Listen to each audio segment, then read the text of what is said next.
Good morning students. So far we have learned about the nomenclature of alkane, alkene, alkyne and the functional group. Today we are going to learn about the nomenclature of cyclic compound and aromatic compound. ठीक है, ये दोनों ही रह गए थे nomenclature में, बाकी तो सब हो ही गया था. So heading डाल दीजिए nomenclature of cyclic compound.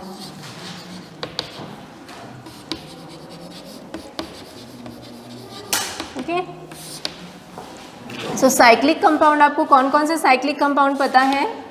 इसका क्या नाम होगा? साइक्लिक पेंटेन होगा, है ना. This is cyclic pentane. ये क्या है? हाँ, साइक्लोपेंटेन होता है रे, cyclopentane. This one is cyclopropane. ठीक है,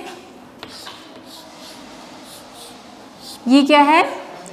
साइक्लोहेक्सेन. तो लिख लो, ये इसी से रिलेटेड आगे हम लोग देखेंगे, इसमें और ब्रांचिंग वगैरह होगी तो क्या होगा. ठीक है, साइक्लोप्रोपेन, दिस इज साइक्लोहेक्सेन. ठीक,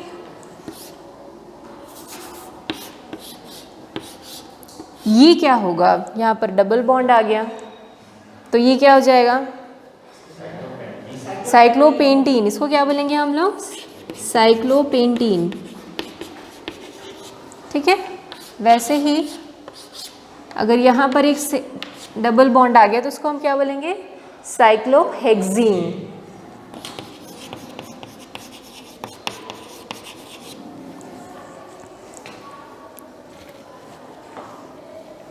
अब इसमें नंबरिंग कैसे शुरू करेंगे? कहीं से भी नंबरिंग स्टार्ट कर सकते हैं. ये फर्स्ट नंबर है, ये 2 है, ये 3 है, ये 4 है, ये 5 है, ये 6 है. ठीक है, बट अगर कोई इसमें सब्स्टिट्यूएंट अटैच है तो हम सब्स्टिट्यूएंट से फिर नंबर क्या करेंगे? लिखना शुरू करेंगे. ठीक, जैसे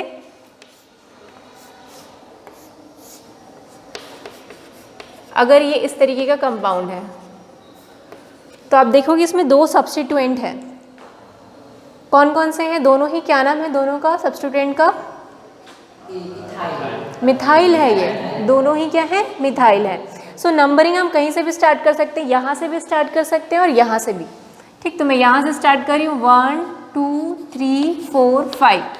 सो can you guess the name of this compound?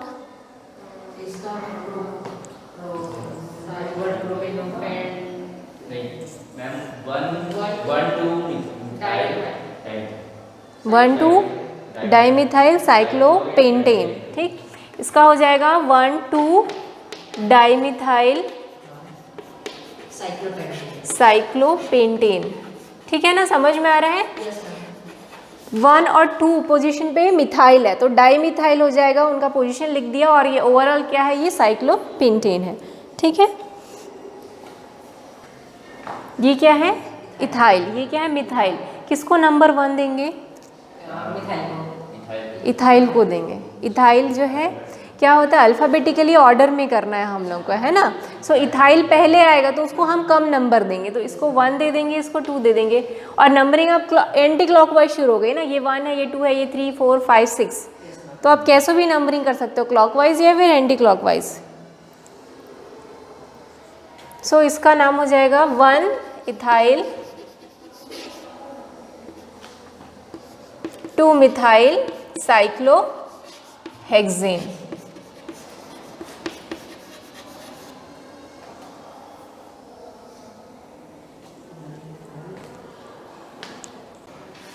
अब कुछ इस तरीके से दिया हुआ है, पूरा बॉन्ड लाइन स्ट्रक्चर है और इसके नाम लिखने हैं आपको.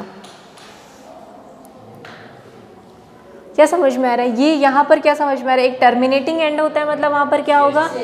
CH3 होगा. यहाँ पर देखो, ये तो इस कार्बन से अटैच है. यहाँ पर कितने कार्बन है? तो कितने कार्बन हो गए? इधर नहीं, सिर्फ इसमें ये वाले सब्स्टिट्यूएंट में कितने कार्बन हो गए? 1 कार्बन 2 कार्बन 3 कार्बन. तो ये कौन सा ग्रुप हो गया? प्रोपाइल, है ना. ये एल्काइल ही होता है ना. सो ये हो गया प्रोपाइल. यहाँ पर एक ही टर्मिनेटिंग एंड है, मतलब ये क्या हो जाएगा? मिथाइल. ठीक है, और ये टोटल क्या है? साइक्लोहेक्सेन। तो इसको क्या लिखोगे? अब नंबरिंग करेंगे। अब नंबरिंग मिथाइल से शुरू करूँ कि प्रोपाइल से शुरू करूँ? मिथाइल, क्योंकि एम पहले आता है। है ना। सो 1 2 3, सो 1 में क्या हो जाएगा मिथाइल, ठीक है। 3 पे क्या हो जाएगा प्रोपाइल हेक्सेन, ठीक है। 1 methyl 3 propyl cyclohexane. Nitro, NO2 क्या होता है नाइट्रो, तो क्या नाम होगा अब इसका? इसका होगा हेक्सीन। साइक्लोहेक्सेन तो होगा ही। नाइट्रो हमेशा क्या होगा प्रीफिक्स में, है ना। जो हेलोजेंस होते हैं वो भी हमेशा प्रीफिक्स में होते हैं, और जो ये नाइट्रो है वो भी हमेशा किस में होता है प्रीफिक्स में होता है। तो इसको हमको प्रीफिक्स में यूज़ करना है। अब प्रीफिक्स में यूज़ करें तो उसका पोजीशन भी तो बताना पड़ेगा कि ये नाइट्रो तो है पर कौन से पोजीशन में है। 1 नहीं होगा। 1 हमेशा हम किसको देंगे डबल बॉन्ड को। तो यहाँ से डबल बॉन्ड स्टार्ट है, उसको दे दो 1 2 और ये क्या हो जाएगा 3। तो फिर नीचे शुरू करना पड़ेगा 1 2। जो डबल बॉन्ड के कार्बन है उनको मिनिमम नंबरिंग मिलनी चाहिए, ठीक है ना। ऐसा ही है, जो डबल बॉन्ड है ट्रिपल बॉन्ड है उनके कार्बन को मिनिमम नंबरिंग मिलनी चाहिए, ठीक। तो इसका नाम क्या हो जाएगा 3 नाइट्रो साइक्लोहेक्सेन।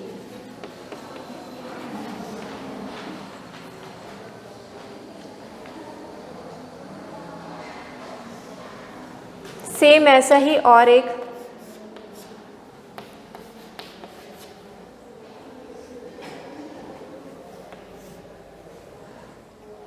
अब देखो इसमें 2 आपको फंक्शनल ग्रुप मिल सकते हैं, एक है अल्कोहल का और एक डबल बॉन्ड का। तो प्रेफरेंस किसको देंगे डबल बॉन्ड को कि अल्कोहल को? अल्कोहल को। तो नंबरिंग कहाँ से शुरू करेंगे हम यहाँ से, ठीक है। तो ये फर्स्ट हो गया, ये सेकंड हो गया, ये थर्ड हो गया। सो अब इसका नाम कैसे लिखेंगे? तो हेक्सेनॉल होगा। अभी हेक्सेनॉल भी नहीं होगी, हेक्सेन नहीं है ये। हेक्सेनॉल में हेक्सेन आता है, हेक्सिनल होगा ये। तो पहली बात हेक्सिनल क्यों होगा, ईन लगेगा। अब ईन का पोजीशन भी तो बताना पड़ेगा हमको, और ऑल का भी पोजीशन बताना पड़ेगा। ईन का पोजीशन क्या है 2 है, ठीक है। तो पहले तो क्या लिखेंगे हम लोग साइक्लोहेक्स। ईन का क्या पोजीशन है 2, और 1 में क्या है ऑल है, ठीक है। तो साइक्लोहेक्स 2 इन 1 ऑल, समझ। OH है ना, ऑल है अल्कोहल, समझ में आया।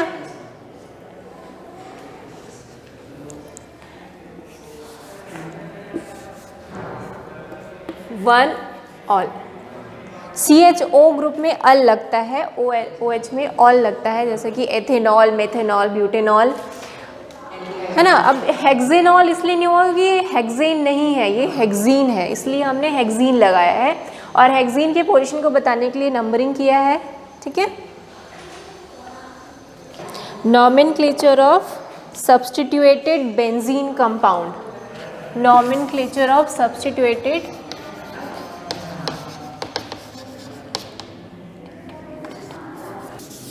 सो बेंजीन ग्रुप तो आप जानते हैं बेंजीन ग्रुप कैसा होता है।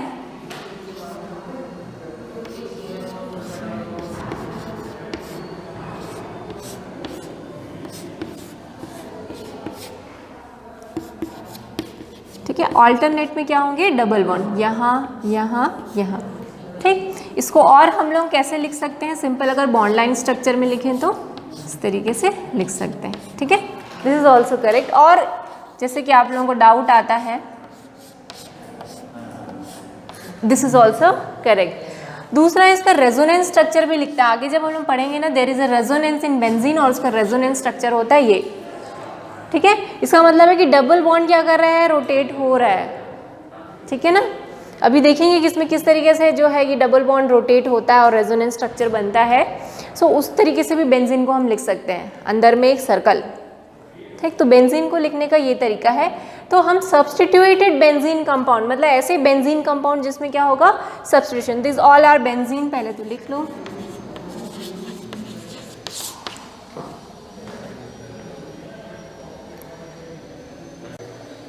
अब इस बेंजीन में भी हम क्या कर सकते हैं, पोजीशन दे सकते हैं। जैसे वो डिपेंड करता है कि कौन सा सब्स्टिट्यूशन लगा हुआ है, वहाँ से हम नंबरिंग स्टार्ट करेंगे। बट एक इम्पॉर्टेंट है कि इनकी पोजीशन को किस स्पेशल नेम दिया गया है। Okay, shell I rub it? Okay,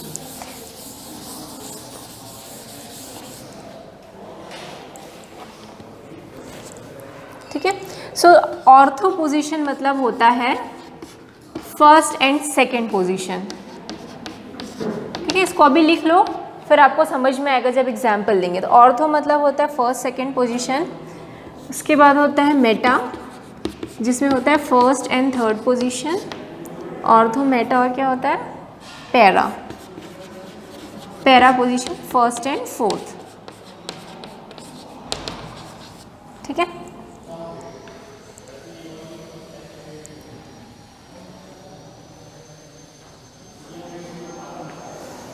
सो जैसे ये बेंजीन है, इसमें एक क्लोरीन लगा हुआ है, तो इसका नाम क्या हो जाएगा, क्लोरोबेंजीन। क्या नाम हो जाएगा इसका, क्लोरोबेंजीन। ठीक,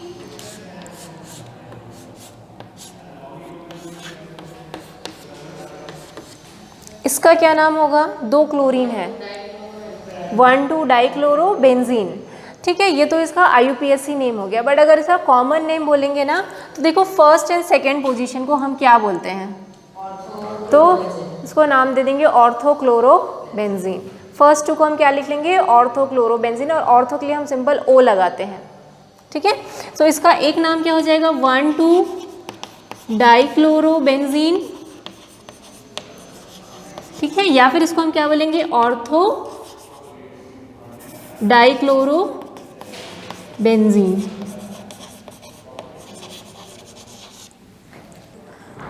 ऑर्थो मतलब 1,2, हाँ वो भी लिख सकते हैं, बट जनरली O ही लिखते हैं, O। ठीक है, इटैलिक में लिखते हैं O, ऐसा आप जब भी बुक में देखेंगे तो इटैलिक में O लिखा रहेगा।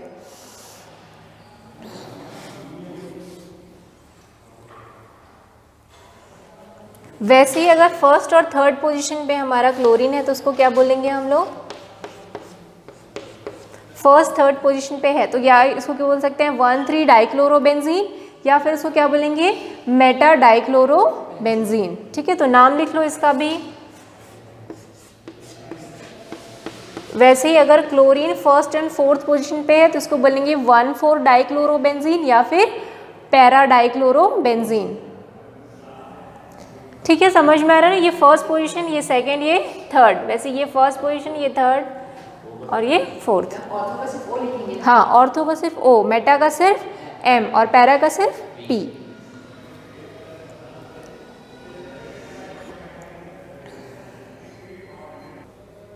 अगर क्लोरीन की जगह ब्रोमीन रहेगा तो क्या हो जाएगा, वो ब्रोमो से हो जाएगा, है ना। सो डाई ब्रोमोबेंजीन या फिर ब्रोमोबेंजीन या ट्राई ब्रोमोबेंजीन, इस टाइप के। ठीक है, इसको बोलते हैं मिथाइल बेंजीन। क्या बोलते हैं इसको, मिथाइल बेंजीन। पर ये मिथाइल बेंजीन के नाम से फेमस नहीं, ये टोलुइन के नाम से फेमस है। ठीक है,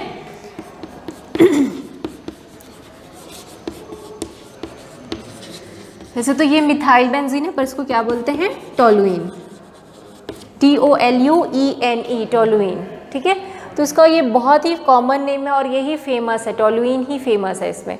मिथाइल बेंजीन से ज़्यादा टोलुइन फेमस है इसमें। ठीक है, तो टोलुइन क्या होगा, एक बेंजीन रिंग में CH3, तो उसको हम क्या बोल देंगे, टोलुइन। ठीक, या फिर मिथाइल बेंजीन। अगर इस टाइप का है, इसको क्या बोलेंगे,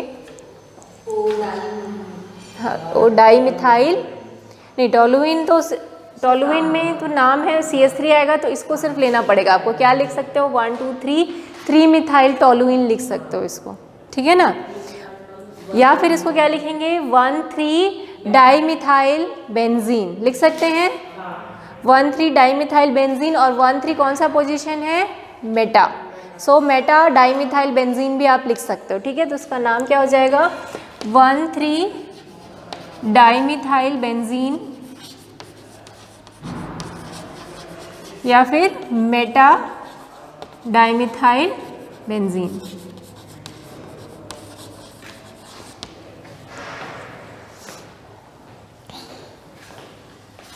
गुड मॉर्निंग।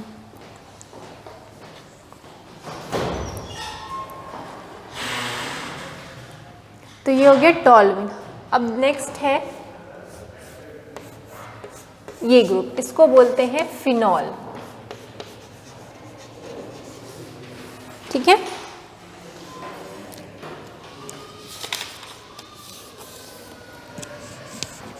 अगर इस टाइप का दिखे तो वो क्या है, फिनॉल है। फिनॉल में क्या होता है, OH।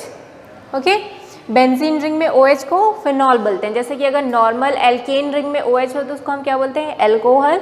इसको क्या बोलेंगे, फिनॉल। ठीक है, हाँ, फिनाइल वो अलग रहता है, फिनिल ग्रुप जो है ये फिनॉल है। ठीक है, अब इस फिनॉल में मैं कुछ भी एक्स्ट्रा कुछ सब्स्टिट्यूएंट जोड़ दूँ, इसका क्या नाम हो जाएगा, आप इसको क्या दोगे, OH को फर्स्ट पोजीशन, इसको सेकंड पोजीशन।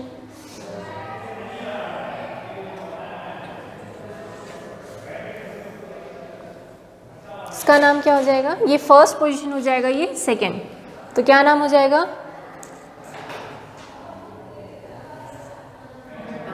सी से चालू होगा, 2-मिथाइल फिनॉल है ना। क्या नाम होगा इसका, two methyl phenol. This is two methyl phenol. इसको क्रिसॉल भी बोलते हैं, इसका कॉमन नेम है क्रिसॉल। है कुछ कुछ चीज़ें बुक में।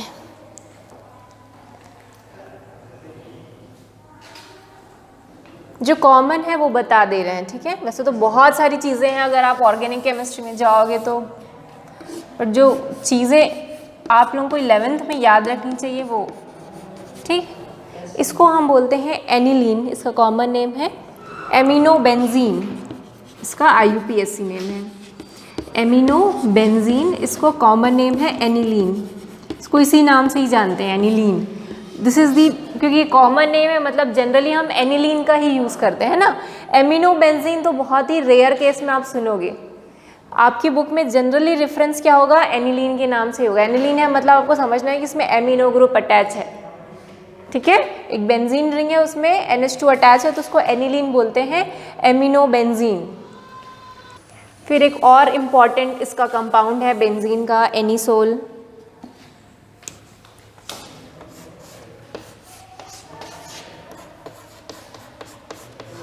Me मतलब होता है मिथाइल, आप इसको इस तरीके से भी समझ सकते हैं ना, OCH3। आपकी बुक में CH3 की जगह क्या लिखा हुआ है, Me, तो Me मतलब मिथाइल है ना। तो इसका कॉमन नेम जो है एनिसोल है, बट अगर इसका नाम देखेंगे तो ये होता है मिथॉक्सीबेंजीन। जो OCH3 है वो क्या है, मिथॉक्सी ग्रुप है, तो ये हो गया मिथॉक्सीबेंजीन, इसका नाम है एनिसोल। ठीक है, तो ये कॉमन नेम इसका बहुत इंपॉर्टेंट है याद रखने के लिए। फिनॉल क्या होता है, एनिलीन क्या होता है, एनिसोल क्या होता है, और टॉलुइन, ये चार चीज़ एकदम रटा होना चाहिए आप लोगों को। ठीक है,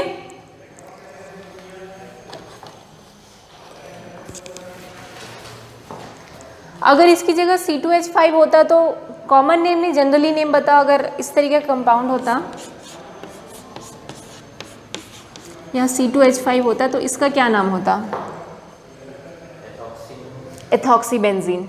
ठीक है, मिथॉक्सी, एथॉक्सी, प्रोपॉक्सी ऐसा होता है इसमें, तो ये हो जाएगा एथॉक्सीबेंजीन। इसका नाम क्या होगा, एथॉक्सीबेंजीन। इसका कोई कॉमन नेम नहीं, इसका नहीं, इथॉक्सी का कोई कॉमन नेम हम लोग नहीं लिखते, जनरली मिथॉक्सी के लिए Me लिख लेते हैं। ठीक, सो कुछ कुछ जो आपकी बुक में एग्जाम्पल्स हैं उनको ही हम लोग कर लेंगे।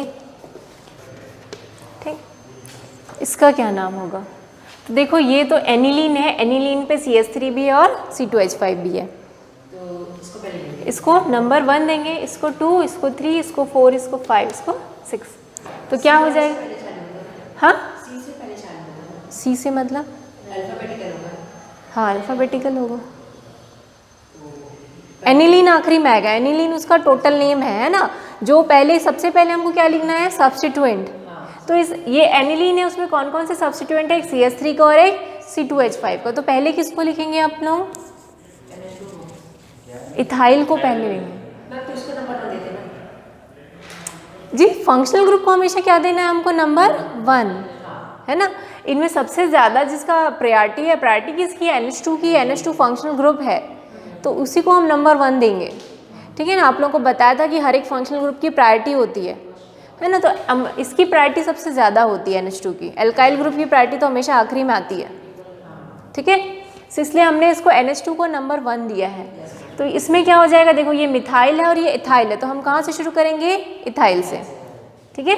सो क्या हो जाएगा? ये 4 इथाइल, 2 मिथाइल और क्या हो जाएगा? एनिलीन, ठीक है। एनिलीन की जगह आप इसको क्या बना सकते हैं? एमिनो बेंजीन भी लिख सकते हैं, ठीक, वो भी सही होगा। हाँ उसके बाद तो बड़ा टॉपिक नहीं है, छोटा सा टॉपिक है। अगर ये नॉमेनक्लेचर हमने ठीक से कर लिया ना, अगले चैप्टर में जो नॉमेनक्लेचर है वो हम नहीं करेंगे। अगले चैप्टर में फिर हम एल्कीन के बारे में पढ़ेंगे, एल्केन, एल्कीन, एल्काइन और बेंजीन फिर से पढ़ेंगे हम लोग, सबकी फिजिकल केमिकल प्रॉपर्टीज़। तो उस समय ना मैं नॉमेनक्लेचर नहीं पढ़ाऊँगी आपको, मैं सीधा उन लोगों की प्रॉपर्टीज़ में आ जाऊँगी, ठीक है। तो इसलिए मैं अभी नॉमेनक्लेचर करा दी, दोनों चैप्टर का नॉमेनक्लेचर मैंने अभी करा दिया है ना। दोनों ही चैप्टर का नॉमेनक्लेचर हो गया है। अगले चैप्टर में नहीं कराऊंगी मैं नॉमेनक्लेचर। अगले चैप्टर का नाम क्या? हाइड्रोकार्बन्स, ठीक। ये है वैसे या जितना भी मैंने अभी जो भी करवाया सब बुक का ही है, ठीक है। अब हम लोग देखेंगे प्रॉब्लम 12.10 फ्रॉम योर बुक, ठीक। Right the structural formula for ortho ethyl anisole. Ortho ethyl anisole है ना। अब एनिसोल क्या होता है भाई? This methoxy benzene is anisole. तो ठीक है, सबसे पहले हम क्या बनाएंगे? एनिसोल बनाएंगे। तो एनिसोल बना लो आप। OCH3 क्या हो गया? एनिसोल। अब इसमें ऑर्थो पोजीशन बोलता है। ऑर्थो मतलब ये तो फर्स्ट पोजीशन हो गया, ये सेकंड हो गया और ये थर्ड। तो फर्स्ट सेकंड क्या होता है? ऑर्थो मतलब ये फोर्थ, ये फिफ्थ, ये सिक्स। तो फर्स्ट में तो ये है, सेकंड में क्या होगा हमारा? इथाइल। तो ये हो गया C2H5। तो ये हो गया ऑर्थो इथाइल एनिसोल। क्लियर हुआ? नेक्स्ट है पैरा नाइट्रो एनिलीन। सो एनिलीन क्या होता है? दिस इज द एनिलीन, है ना। तो पहले हम क्या बनाएंगे? एनिलीन बना लेंगे। अब पैरा मतलब कौन सा पोजीशन है? 1 और 4। तो ये फर्स्ट है, ये सेकेंड, ये थर्ड, ये फोर्थ। फोर्थ पे क्या लगाना है हमको? नाइट्रो। तो ये हो गया नाइट्रो। सो ये हो जाएगा पैरा नाइट्रो एनिलीन। समझ में आया? 2,3 डाइब्रोमो,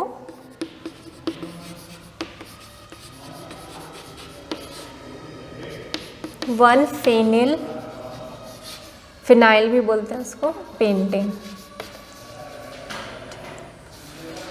ठीक है। आप देखो क्या है? मेन क्या है? पेंटेन है। पेंटेन 5 कार्बन, ठीक है। उस पेंटेन के फर्स्ट कार्बन पे फेनिल ग्रुप अटैच है और सेकेंड और थर्ड पोजीशन पे क्या है? ब्रोमीन अटैच है। समझ रहे हैं? तो पहले हम क्या बना देंगे? 5 कार्बन। पेंटेन है मतलब सारे कार्बन के बीच क्या है? सिंगल सिंगल बॉन्ड है। अब नंबरिंग शुरू कर दो, 1 2 3 4 5। फर्स्ट में क्या है? फेनिल। फेनिल मतलब होता है C6H5, ठीक है। फेनिल मतलब C6H5। इसको C6H5 भी लिखते हैं या फिर आप इस तरीके से भी लिख सकते हैं, दिस इज ऑल्सो फेनिल। ये क्या है? फेनिल ग्रुप है। तो फेनिल मतलब होता है C6H5 और बेंजीन क्या होता है? C6H6, ठीक है। दोनों में डिफरेंस है। तो ये हो गया, फर्स्ट पे मैंने फेनिल अटैच कर दिया, सेकंड में क्या अटैच करूंगी? ब्रोमीन, और थर्ड में भी क्या अटैच करूंगी? ब्रोमीन। बाकी की वैलेंसी हाइड्रोजन से कंप्लीट कर लो। इसमें कितना चाहिए मुझे? 2 CH2 कर दिया। इसमें एक ही चाहिए था, H कर दिया। इसमें भी एक ही चाहिए, इसमें 2 H चाहिए और इसमें 3 चाहिए। तो ये हो जाएगा CH2 CHBr CHBr CH2 CH3 और यहाँ पर फेनिल। समझ में आया?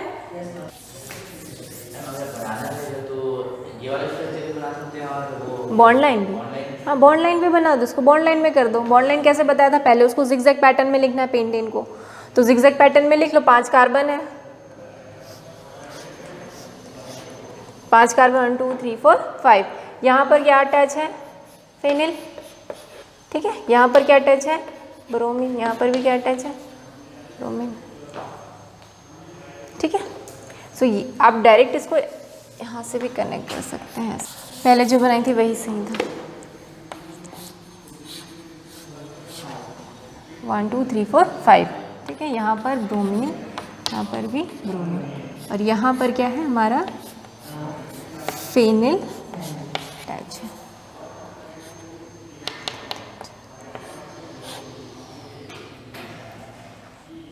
हाँ ठीक, ये हो गया। तो ये 5 कार्बन 1 2 3 4 5, फर्स्ट कार्बन पे फेनिल अटैच है, सेकेंड कार्बन पे ब्रोमीन और थर्ड कार्बन पे भी ब्रोमीन, ठीक। तो इसको आप इस तरीके से बना सकते हैं, इस तरीके से बना सकते हैं। Next is 4 ethyl 1 fluoro 2 nitro benzene. ये तो बहुत ईजी है। 4 इथाइल 1 फ्लोरो 2 नाइट्रो बेंजीन, है ना। बुक से क्वेश्चन लिख लेना। तो पहले क्या बनाएंगे हम लोग, बेंजीन बनाएंगे, ठीक है। अब नाम दे दो यहीं से 1 2 3 4 5 6। 1 पे क्या है, फ्लोरो है, 4 पे क्या है, इथाइल है, और 2 पे क्या है, नाइट्रो है, ठीक है। सो ये हो गया तुम्हारा 4 इथाइल 1 फ्लोरो 2 नाइट्रो बेंजीन, ठीक। तो यहाँ पर आपका नॉमेनक्लेचर अब एंड होता है। अब हम कुछ बेसिक जो ऑर्गेनिक केमिस्ट्री के प्रिंसिपल्स हैं उस पे आएंगे। तो सबसे पहला जो टॉपिक है वो है isomerism, which is not new, आप पहले भी 10th में पढ़ चुके हैं। ओके स्टूडेंट्स, सो अब हमारा जो नेक्स्ट टॉपिक है इट इज़ आइसोमेरिज्म। क्या होता है, the phenomena of existence of 2 और more molecular formula but different properties is known as isomerism, ठीक है। कोई भी ऐसे 2 कंपाउंड होंगे जिनका मॉलिक्यूलर फॉर्मूला क्या होगा, सेम होगा, बट उनकी प्रॉपर्टीज़ अलग होगी, उनका स्ट्रक्चर अलग होगा, ठीक है। उसको हम क्या बोलते हैं, उस फिनोमिना को हम आइसोमेरिज्म बोलते हैं, और ऐसे कंपाउंड को क्या बोलते हैं, आइसोमर्स बोलते हैं, ठीक है। So this is also not a new topic for you. आपने क्लास 10th में आइसोमर्स, ब्यूटेन के, पेंटेन के आइसोमर्स लिखते थे आप लोग, है ना। सो उसी को फिर से पढ़ेंगे, बट हम थोड़ा सा और डिटेल में पढ़ेंगे, ओके। सो जो आइसोमेरिज्म है ये 2 टाइप के होते हैं, एक होता है स्ट्रक्चरल आइसोमेरिज्म और दूसरा होता है स्टीरियो आइसोमेरिज्म, ठीक है। अब ये स्टीरियो आइसोमेरिज्म जो है आपके में इस बार सिर्फ डेफिनेशन है, क्लास 12th में इसका पूरा डिटेल है स्टीरियो आइसोमेरिज्म का। अभी हम क्या पढ़ेंगे, स्ट्रक्चरल आइसोमेरिज्म, जो अगेन 4 टाइप्स के होते हैं, chain isomerism, position isomerism, functional isomerism और मेटामेरिज्म। तो पहले देखते हैं चेन आइसोमेरिज्म। स्ट्रक्चर मतलब उनका स्ट्रक्चर जो है अलग अलग रहेगा, बट मॉलिक्यूलर फॉर्मूला सेम रहेगा, ठीक है। स्टीरियोमेरिज्म में स्ट्रक्चर तो सेम रहता है, बट ना 3 डायमेंशनल में उनका अरेंजमेंट अलग अलग रहेगा। हाँ, इसके भी 2 होते हैं, जियोमेट्रिकल और ऑप्टिकल। तो क्लास 12th में ऑप्टिकल आइसोमेरिज्म पूरा है, ठीक। सो पहले स्ट्रक्चरल में देखते हैं, इसमें क्या होता है, स्ट्रक्चरल में मॉलिक्यूलर फॉर्मूला तो सेम होता है, बट इनके स्ट्रक्चर्स क्या होते हैं, डिफरेंट होते हैं। इसका डेफिनेशन आप अपनी बुक से लिख लेंगे, ठीक है। स्ट्रक्चरल आइसोमेरिज्म का डेफिनेशन बुक में बहुत अच्छे से दिया हुआ है कि ऐसे compound which are having the same molecular formula but different structure is known as a structural isomerism. तो पहले हम लोग देखते हैं चेन आइसोमेरिज्म। इसमें क्या होगा, इसमें होगा सेम मॉलिक्यूलर फॉर्मूला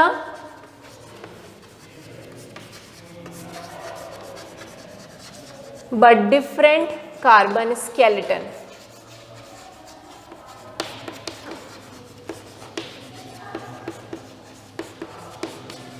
ठीक है, तो चेन आइसोमेरिज्म में मॉलिक्यूलर फॉर्मूला तो सेम होता है, बट इनका कार्बन स्केलेटन डिफरेंट होता है। जैसे कि पेंटेन की एग्जांपल लेते हैं हम लोग।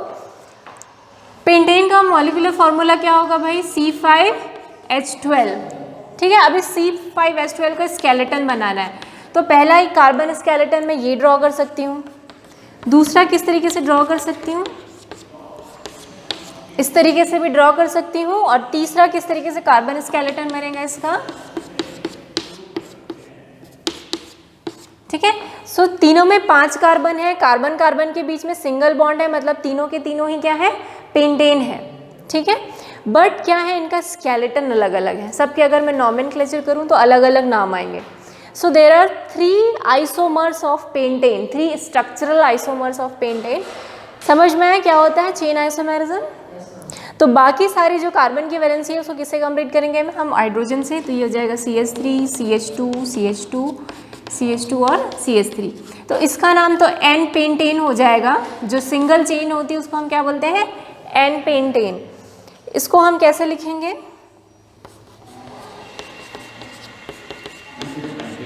हाँ, पेंटेन भी लिख सकते हैं, सीधा सिंपल पेंटेन लिख लीजिए। इसका क्या नाम हो जाएगा?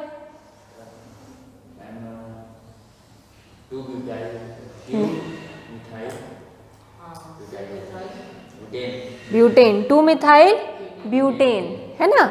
देखो इसकी नंबरिंग करो, फर्स्ट सेकंड, तो सेकंड पे मिथाइल है और 4 कार्बन है, सो 2 मिथाइल ब्यूटेन हो जाएगा। इसका नाम क्या रखोगे आप? पहले हम क्या करते हैं? लॉन्ग चेन सेलेक्ट करते हैं, तो ये लॉन्ग चेन हो गया, फर्स्ट सेकंड थर्ड। सेकंड में क्या हो जाएगा? 2 मिथाइल है, सो क्या हो जाएगा? 2,2 डाइमिथाइल प्रोपेन। ठीक है, सो इसी को बोलेंगे चेन आइसोमेरिज्म। चेन आइसोमेरिज्म समझ में आ गया कि मॉलिक्यूलर फॉर्मूला तो सेम होगा, बट कार्बन स्केलेटन क्या है उसके, सबके डिफरेंट डिफरेंट है। ठीक है, तो आप लोग हेक्सेन के लिख सकते हैं, इसी तरीके से आइसोमेर चेन आइसोमर बना सकते हैं। हेक्सेन के बना सकते हैं ना, ऐसे ही तो बनाना अलग अलग कार्बन स्केलेटन से। सो आपका ये होमवर्क है कि right the chain isomers of या स्ट्रक्चरल आइसोमर्स ऑफ हेक्सेन। हाँ, अभी तो एल्केन के ही पढ़ेंगे, जब आप अगला चैप्टर है उसमें एल्कीन के भी अलग अलग आइसोमर्स होते हैं, वो हम अगले चैप्टर में पढ़ेंगे। ठीक, तो ये हो गया चेन आइसोमेरिज्म। नेक्स्ट जो स्ट्रक्चरल आइसोमेरिज्म का टाइप है वो है position isomerism.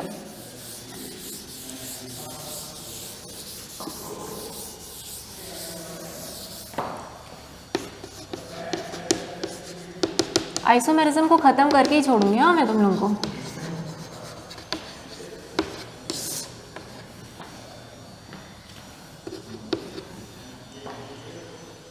Next is position. क्या समझ रहे हैं पोजीशन आइसोमेरिज्म से? जो फंक्शनल ग्रुप होगा या कोई डबल बॉन्ड या ट्रिपल बॉन्ड होगा उसका पोजीशन अलग अलग हो जाएगा। जैसे ब्यूटीन है, सो ब्यूटीन में हो सकता है कि पहले कार्बन में डबल बॉन्ड हो सकता है कि थर्ड कार्बन में डबल बॉन्ड हो, है ना, ये सेकेंड कार्बन में डबल बॉन्ड हो। सो यहाँ पर क्या होगा, जो फंक्शनल ग्रुप है उसका पोजीशन चेंज हो जाएगा।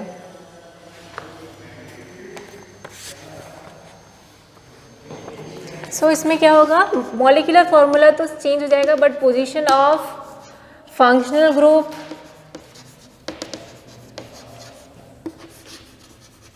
और जो सब्स्टिट्यूएंट है उसका पोजीशन क्या हो जाएगा, चेंज हो जाएगा।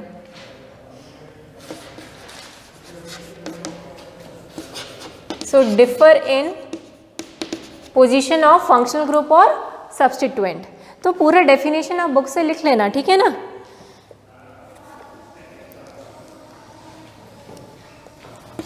एग्जाम्पल है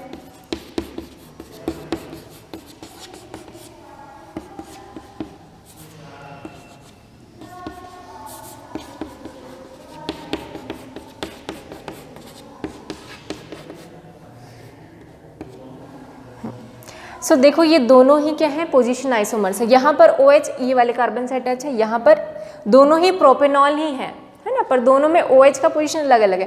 this is simple propane 1 all लिख सकते हो इसको, और इसको क्या लिख सकते हो, प्रोपेन 2 ऑल लिखोगे कि नहीं।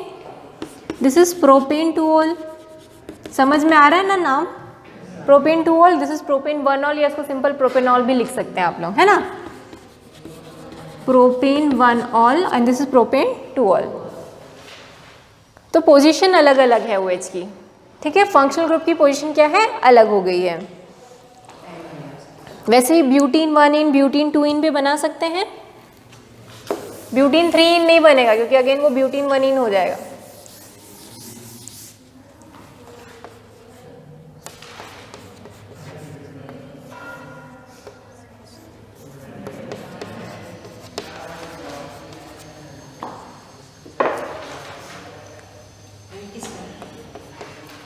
ये ब्यूटीन के एग्जाम्पल्स हैं पोजीशन आइसोमर्स के, ठीक है।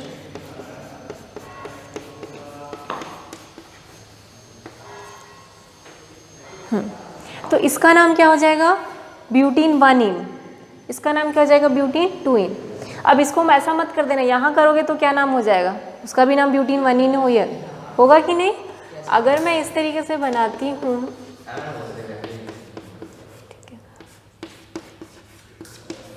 तो इसका नाम हम यहाँ पर से नंबरिंग करेंगे 1 2 3 4, तो इसका ब्यूटीन 1 हुआ, इसका ब्यूटीन 2 हुआ। अब इसमें कहाँ से नंबरिंग करोगे? यहाँ से, फर्स्ट सेकंड थर्ड, तो ये भी ब्यूटीन 1 हो जाएगा। तो दिस टू आर सेम। तो आइदर जो है हमारा बॉन्ड, डबल बॉन्ड यहाँ रहेगा या फिर यहाँ, तो इसका नाम हो जाएगा ब्यूटीन 1, दिस इज ब्यूटीन 2, लिख लो।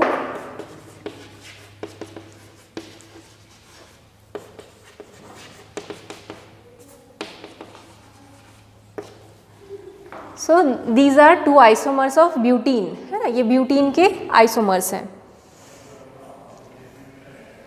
एंड किस टाइप के हैं ये? पोजीशन आइसोमर्स हैं। थर्ड है functional isomerism, functional group isomerism. इसमें क्या होगा? Same molecular formula but different functional group.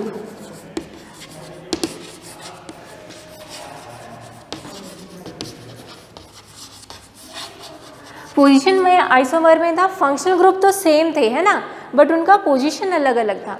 यहाँ पर मॉलिक्यूलर फॉर्मूला तो सेम रहेगा बट अलग अलग फंक्शनल ग्रुप रहेंगे। जैसे कि ना aldehyde and ketones, they are functional isomerism, ठीक है ना।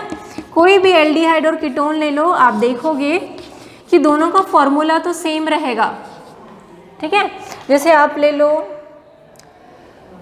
क्या बोलते हैं उसको, प्रोपेनल ले लो, ठीक है। प्रोपेनल कैसा होगा? 3 कार्बन होंगे, ठीक है। कितने हाइड्रोजन होते हैं प्रोपेनल में? CH3 CH2 6, ठीक है। ये हो गया हमारा एक मॉलिक्यूलर फॉर्मूला है C3H6O, ठीक है, C3H6O। अब इससे आप एल्डिहाइड भी बना सकते हो, कीटोन भी बना, ठीक है। कैसे बनेगा? CH3CH2CHO, ये बन गया आपका एल्डिहाइड। अब इसी से कीटोन भी बना सकते हो आप, CH3C double bond O CH3। तो देखो दोनों का मॉलिक्यूलर फॉर्मूला ठीक है, 3 कार्बन है, 6 हाइड्रोजन है, 1 ऑक्सीजन है। यहाँ भी 6 हाइड्रोजन, 3 कार्बन और 1 oxygen. So both are functional group isomerism, वहीं चलेगा। क्लियर हुआ? So aldehyde and ketones are always functional group isomerism, but number of carbon दोनों में सेम होने चाहिए, है ना। वैसे ही esters in carbo, alcohol in ethers, है ना, एल्कोहल ईथर्स भी जो होते हैं दे आर आइसोमर्स।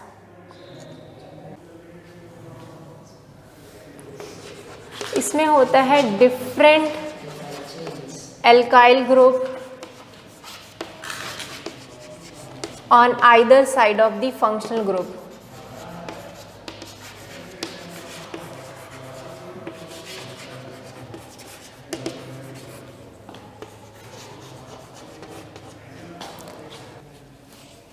जो ईथर्स हैं उसमें इसके एग्जाम्पल दे सकते हैं हम लोग।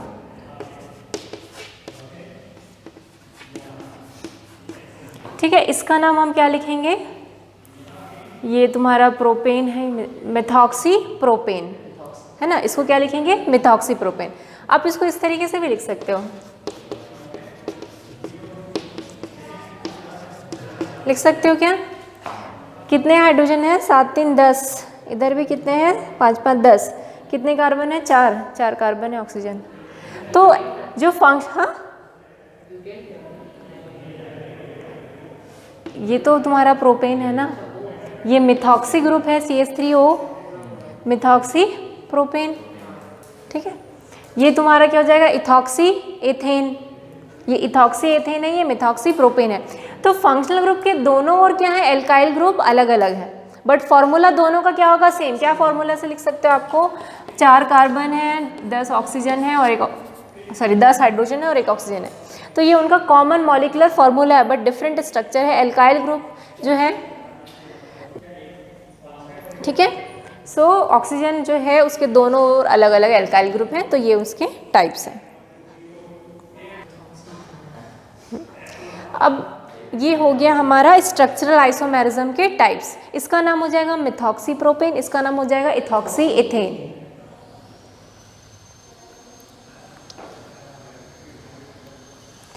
लास्ट है स्टीरियो आइसोमेरिज्म, ठीक। तो इसमें मैंने क्या बोला कि उनका कंपाउंड का मॉलिक्यूलर फॉर्मूला सेम होगा, same number of covalent bond होंगे, उनका सीक्वेंस भी सेम होगा, बट 3 डायमेंशनल में जो उनका अरेंजमेंट है ना वो अलग अलग होगा, ठीक है। जैसे मैंने आपको बताया था कि कुछ कुछ जो ज्योमेट्री है उनकी टेट्राहेड्रल ज्योमेट्री होती है ना। कोई कंपाउंड है जिसकी टेट्राहेड्रल ज्योमेट्री है, या फिर प्लेनर ही है, ट्राइगोनल प्लेनर ही है सपोज, ठीक है। तो यहाँ एक मॉलिक्यूल है, यहाँ एक मॉलिक्यूल है, सपोज यहाँ एक मॉलिक्यूल है। कुछ एटम में क्या होगा कि जो नंबर 1 वाला मॉलिक्यूल है ऊपर होगा, जो नंबर 2 वाला यहाँ होगा, नंबर 3 वाला यहाँ होगा, बट हो सकता है उसका सीक्वेंस चेंज हो जाए, जो यहाँ ऊपर में है दूसरे मॉलिक्यूल में वो नीचे हो जाए। तो 3 डायमेंशनल में उसका अरेंजमेंट क्या हो गया है, चेंज हो गया है। सीक्वेंस सब सही है, बट 3 डायमेंशनल में उनका सीक्वेंस क्या हो गया, चेंज हो गया। उसी को हम बोलते हैं स्टीरियो आइसोमेरिज्म, ठीक है। सो एटम और मॉलिक्यूल का उनका जो 3 डायमेंशनल अरेंजमेंट है वो चेंज हो जाएगा, तो स्टीरियो आइसोमेरिज्म होगा। ये 2 टाइप के होते हैं, ज्योमेट्रिकल और ऑप्टिकल आइसोमेरिज्म। तो ये हम क्लास 12th में पढ़ने वाले हैं, इसलिए अभी नहीं पढ़ेंगे इसको, ठीक, क्योंकि 12th में पूरा डिटेल में बहुत सारा है, ये इम्पॉर्टेंट है। हाँ, इसका डेफिनेशन लिख लेंगे, ठीक है। फिर अगले जो टॉपिक है उसमें हम लोग आएंगे अगली क्लास में, और वो बहुत ही इम्पॉर्टेंट है। तो फिजन ऑफ कोवेलेंट बॉन्ड, और ये जो है ना आगे न्यूक्लियोफाइल इलेक्ट्रोफाइल जो हम अगली क्लास में पढ़ने वाले हैं, बहुत इंपॉर्टेंट है, ऑर्गेनिक केमिस्ट्री का बेस है, ठीक है। क्योंकि अगर आपको इलेक्ट्रोफाइल न्यूक्लियोफाइल समझ नहीं आएगा ना, तो आगे बहुत सारी चीज़ें हैं जो आप 12th में पढ़ने वाले हो वो नहीं समझ में आएगी, ठीक है। So okay students, next class में हम लोग अगले टॉपिक्स जो है बहुत important fundamental concept in organic reaction mechanism पढ़ेंगे, ठीक है। यहाँ तक के पूरे नोट्स आप अपनी बुक में से जो डेफिनेशंस हैं वो लिख लेंगे और कंप्लीट कर लेंगे। Okay, thank you.